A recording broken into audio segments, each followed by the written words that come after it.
സൂചിപ്പാറയിൽ നിന്ന് മൃതദേഹങ്ങളും ശരീരഭാഗങ്ങളും കണ്ടെത്തിയ രക്ഷാപ്രവർത്തകർ 24-നോടൊപ്പം തത്സമയം ചേരുന്നു. രക്ഷാപ്രവർത്തകർ വിനോദിനൊപ്പം KR ഗോപികൃഷ്ണനുണ്ട് ചൂരൽമലയിൽ. ഗോപികൃഷ്ണൻ, താങ്കൾക്ക് തുടരാം.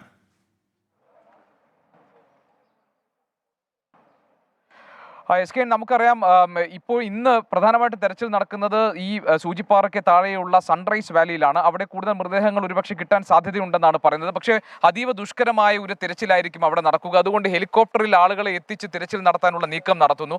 അവിടെ അപ്പോഴാണ് വടുവഞ്ചാലിൽ കഴിഞ്ഞ ദിവസം മൃതദേഹങ്ങളും മൃതദേഹ ശരീരഭാഗങ്ങളും ഒക്കെ കണ്ടെടുത്ത ഈ ദൗത്യ സംഘത്തിലെ സന്നദ്ധ പ്രവർത്തകർ നമ്മളോടൊപ്പം ചേരുന്നത്.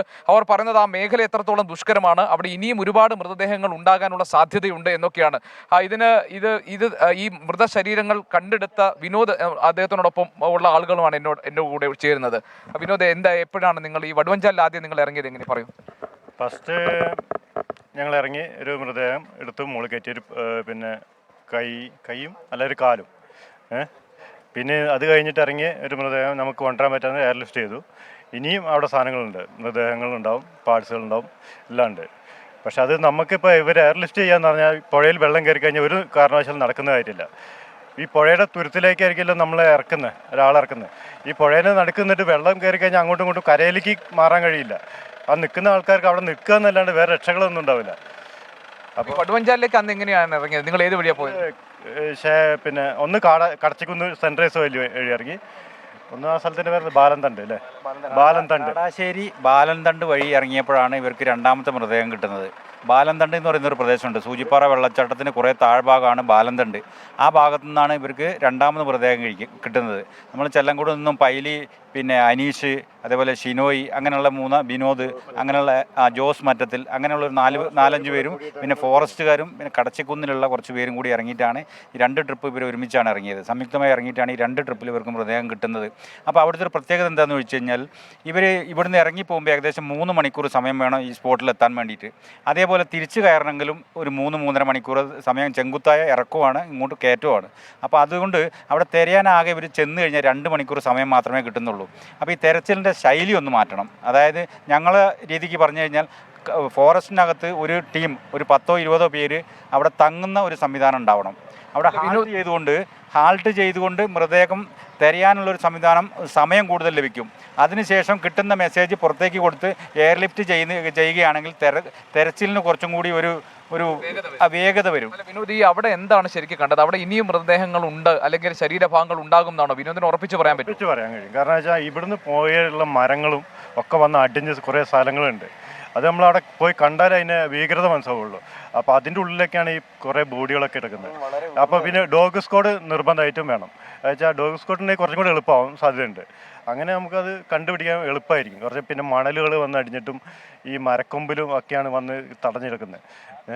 അപ്പോൾ അത് നമുക്ക് എന്തായാലും കണ്ടുപിടിക്കാൻ ഡോഗ് സ്ക്വാഡും കൂടെ ഉണ്ടെങ്കിൽ നമുക്കത് കുറച്ചും കൂടെ തെരച്ചിലിന് എളുപ്പം കിട്ടുമെന്നാണ് എൻ്റെ ഒരു അഭിപ്രായം. അന്ന് നിങ്ങൾ ഇറങ്ങിയപ്പോൾ നിങ്ങൾ എന്താണ് അവിടെ കണ്ടത്? എവിടെ ഈ ഈ ശരീരഭാഗങ്ങളൊക്കെ കുടുങ്ങിക്കിടക്കുക? എങ്ങനെയാണ് നിങ്ങളത് ആ തെരച്ചിൽ നടത്തിയത്? അതൊന്ന് പറയും. നിങ്ങൾ പോകുമ്പോൾ കാണാം, പിന്നെ ഓരോ പുഴ സൈഡിലൊക്കെ ഇങ്ങനെ ഓരോ മൃതദേഹങ്ങളും വെള്ളം ഇറങ്ങുന്ന സമയത്തും പിന്നെ മരക്കൊമ്പിലൊക്കെ തങ്ങിയിട്ടും ഈ ചണ്ടികളൊക്കെ വന്ന് അടിഞ്ഞ് അതിൻ്റെ കൂട്ടത്തിൽ കാലുകളും കൈകളൊക്കെ കാണാം. അത് നമ്മൾ ഓരോന്ന് പാക്ക് ചെയ്യാം, അതന്നെ ചെയ്യാം. ഇന്നിപ്പോ വീണ്ടും ഈ സൺറൈസ് വാലിയിൽ അവർ തിരച്ചിൽ നടത്താൻ പോവാണ്. അപ്പോൾ ആ മേഖല ഇപ്പോൾ ഈ വടുവഞ്ചാലിന് അടുത്തുള്ള നിങ്ങൾ അന്ന് കണ്ട മേഖലയാണോ? അതിന്റെ നമ്മൾ ഏകദേശം പരിസരത്ത് കൂടെ തന്നെയായിരിക്കും. ഹെലികോപ്റ്ററിൽ പോയി കഴിഞ്ഞാൽ നമുക്ക് എല്ലാ പ്രദേശവും കവർ ചെയ്യാൻ കഴിയില്ല. മരങ്ങൾ മൂടിയ സ്ഥലമുണ്ട്, അതേപോലെ ഹെലികോപ്റ്റർ താഴ്ന്നു പറക്കാൻ പറ്റാത്ത ഒരുപാട് സ്ഥലങ്ങളുണ്ട്. ചെങ്കുത്തായ പ്രദേശമാണ്, 2 സൈഡിലും മല, അതിൻ്റെ അടിയിൽ കൂടിയാണ് പുഴ പോകുന്ന ഒരുപാട് ഭാഗങ്ങളുണ്ട്.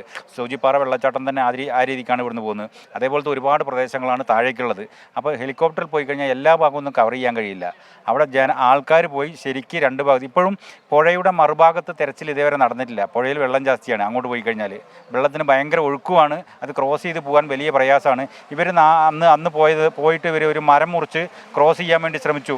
പക്ഷേ ആ മരം നിന്നില്ല. വെള്ളത്തിൻ്റെ ഒഴുക്ക് കാരണം ആ മരം ഒഴുകി പോയിട്ട് ഇവർ പിന്നെ അക്കരയ്ക്ക് പോകാൻ ഇവർക്ക് തന്നെ പേടിയായി. അങ്ങനെ തിരിച്ചു വരുന്ന ഒരു സംവിധാനമാണ് ഉണ്ടായിരുന്നത്. പുഴയുടെ അക്കരെ ഇതുവരെ ആരും തെരച്ചിൽ നടത്തിയിട്ടില്ല എന്നാണ് ഞങ്ങൾക്ക് അവിടുന്ന് കിട്ടിയ വിവരവും. ഞങ്ങൾക്കും അപ്പുറത്തേക്ക് കടക്കാൻ കഴിഞ്ഞില്ല. അത്രയും പ്രയാസകരമായിട്ടുള്ള ഒരു ദൗത്യമാണ് താഴേക്ക് പോയിട്ട് തിരയുക എന്ന് പറയുന്നത്. ഈ മൃതദേഹം ഇനി പൂർണ്ണ ഇതിലോ, അതായത് ഒരു ശരീരം മുഴുവനായിട്ട് കിട്ടാനുള്ള സാധ്യതയുണ്ട്. അന്ന് അങ്ങനെയല്ലേ എടുത്തത്? അത് കിട്ടിയിട്ടുണ്ടായിരുന്നു, ഇനിയും സാധ്യതയുണ്ട്. പിന്നെ നമുക്ക് ഉറപ്പിക്കാൻ കഴിയില്ല, ഒക്കെ ഇത്രയും ദിവസങ്ങളായില്ലേ. ഫുൾ ബോഡിയാണ് കിട്ടിയത്. അതിലൊരു ബോഡി ഞങ്ങൾ അവർ ബന്ധുക്കൾ തിരിച്ചറിഞ്ഞു. ഇന്നാൾ കിട്ടിയ ബോഡീൻ്റെ സ്ഥിതി അറിയില്ല. പിന്നെ ബാക്കിയുള്ള ശരീരഭാഗങ്ങളോ. ശരി SKN, ഏതായാലും ഇവർ പറയുന്നത് ആ പ്രദേശത്ത് ഇനിയും മൃതദേഹങ്ങൾ ഉണ്ടെന്നാണ്. പുഴയുടെ മറുഭാഗത്തേക്ക് തിരച്ചിൽ നടത്താൻ കഴിഞ്ഞിട്ടില്ല. പുഴയ്ക്ക് ശക്തമായ ഒഴുക്കുണ്ട്, മറുകരയിലേക്ക് കടക്കാനൊക്കെ ശ്രമിച്ചെങ്കിലും വന്നതിന് സാധിച്ചിട്ടില്ല എന്നാണ്.